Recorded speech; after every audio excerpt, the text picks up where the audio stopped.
Chaque année, la CCI Le Mans-Sarthe et la Banque de France s'associent pour vous présenter un bilan de l'économie départementale et régionale, ainsi que les perspectives pour l'année à venir.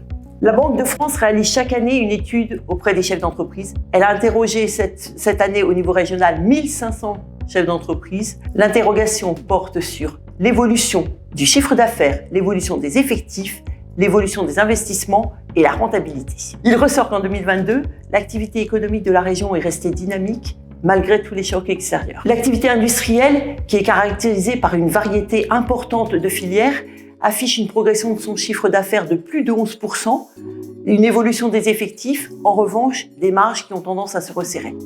Les services marchands, qui représentent une part très importante des effectifs dans la région, progressent de plus de 20%. Dans la construction, l'activité progresse plus modestement, plus 5% environ. En revanche, on continue à renforcer les effectifs.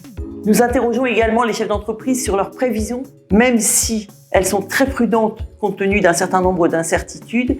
Elles sont encourageantes puisqu'elles sont positives dans la plupart des filières. La nouvelle édition de notre enquête de conjoncture fournit des données très représentatives de l'économie sartoise, tant en raison du grand nombre de répondants que de leur bonne répartition sectorielle. Il en ressort assez clairement une réelle prudence des chefs d'entreprise qui se traduit par un niveau de confiance en baisse quant aux perspectives pour leur entreprise ou sur un plan plus macroéconomique. Cette situation s'explique en partie par des niveaux de marge en nette diminution et des trésoreries globalement plus tendues dans le contexte inflationniste que l'on connaît. Néanmoins, la situation de l'emploi reste bonne et les carnets de commandes globalement remplis, même si la visibilité en la matière est plus faible.